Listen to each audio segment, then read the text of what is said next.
Le 27 janvier 2022 sort l'extension Les Grands Créateurs, contenant 3 nouveaux archétypes. Et vite fait du support pour Noble Arms, mais tout le monde s'en fout.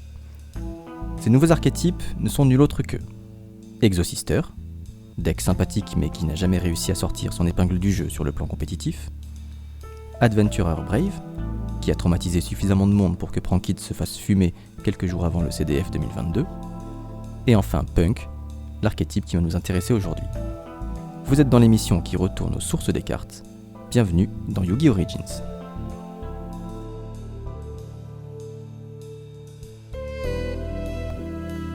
Si certains d'entre vous ne connaissent pas l'archétype Punk, sachez qu'il est d'une redoutable efficacité pour ce qui est de perdre time via sa mécanique qui paye des points de vie. Bon, ok, je trash talk. Sachez que les cartes qui le composent sont réparties selon des familles, des groupes. Chacun d'eux est indiqué dans leur nom, que ce soit pour les monstres, mais aussi pour les magies et pièges, en tant que préfixe au mot Punk. Ainsi, nous allons retrouver No Punk Foxytune, Ukiyo-e Punk Amazing Dragon, Gagaku Punk Wagon, ou encore Jiraiya Punk Madame Spider... Non. Yori Punk Madame... Attendez une seconde.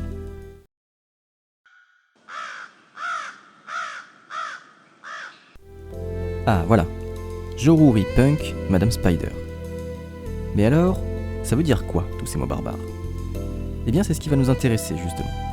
Car oui, les punks sont autant stylés qu'ils sont rincés. Mais ils ont tout de même quelque chose à nous raconter. Ces fameux préfixes sont en réalité des termes désignant des arts traditionnels propres à la culture asiatique. Si certains sont plus faciles à deviner que d'autres, ce n'est pas le cas de tous, et nous allons commencer par le moins évident d'entre eux.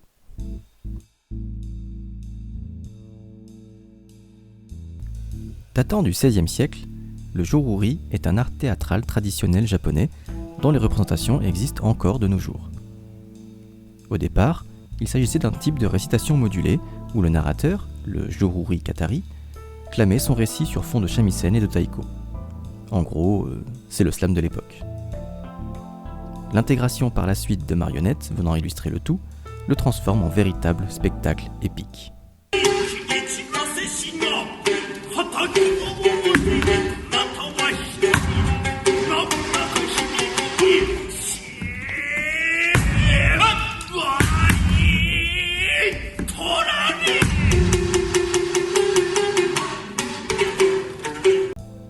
Dans la famille monoparentale des joruri, je demande le monstre, la trappe et l'autre trappe.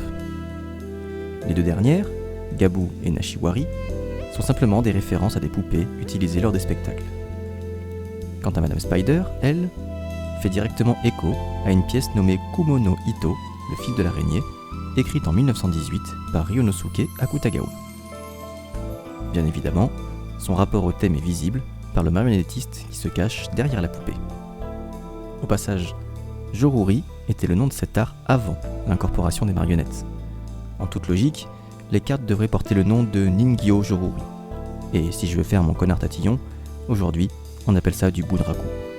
Mais bon, en vrai, joruri, ça passe.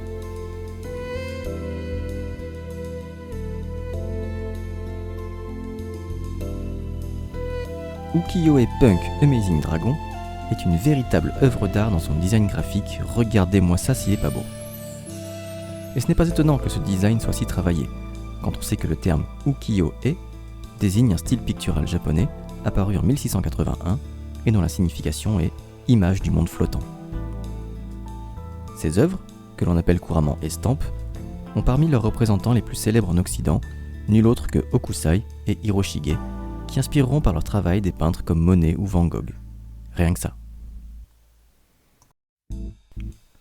Le monstre fusion de l'archétype, Rising Carp, complète plutôt bien le tableau, puisqu'associé à Amazing Dragon, ils forment ensemble une célèbre légende chinoise. Elle raconte que si une carpe parvient à remonter la porte du dragon, une cascade de la province de Sanshi, celle-ci se métamorphosera aussitôt en dragon. La mécanique du jeu lui rend bien hommage, puisque Rising Carp peut servir de matériel à l'invocation synchro de Amazing Dragon. Notez au passage que le nom du monstre qui invoque autant la synchro que la fusion, Sharakusai, est la contraction entre Sharaku, un maître des estampes du XVIIIe siècle, et Hokusai lui-même, maître incontesté de l'estampe et mondialement connu pour sa grande vague de Kanagawa.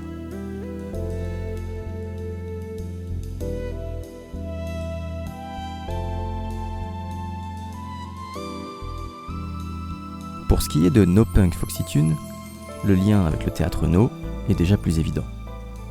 Avec ses masques aux figures marquantes, le No est l'un des arts les plus populaires du Japon qui soit parvenu jusqu'en Occident, souvent confondu d'ailleurs avec son cousin le kabuki. Foxy Tune, Ogre Dance, Deer Note, chacun possède son propre masque et donc son propre rôle dans la pièce. D'ailleurs, l'un des maîtres dramaturges et théoriciens de cet art vécut entre le XIVe et le XVe siècle, un certain Zeami Motokiyo.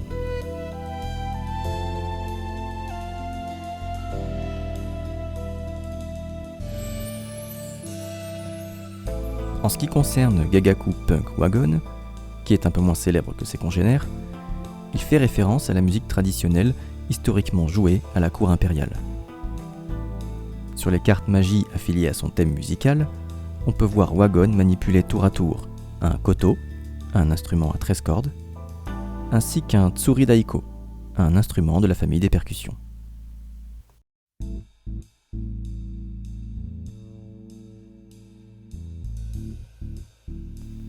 Un petit aparté concernant les cartes Punk Jam.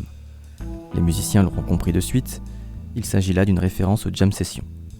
Ces performances musicales où des personnes qui ne se connaissent pas peuvent jouer ensemble et laisser la musique parler à leur place.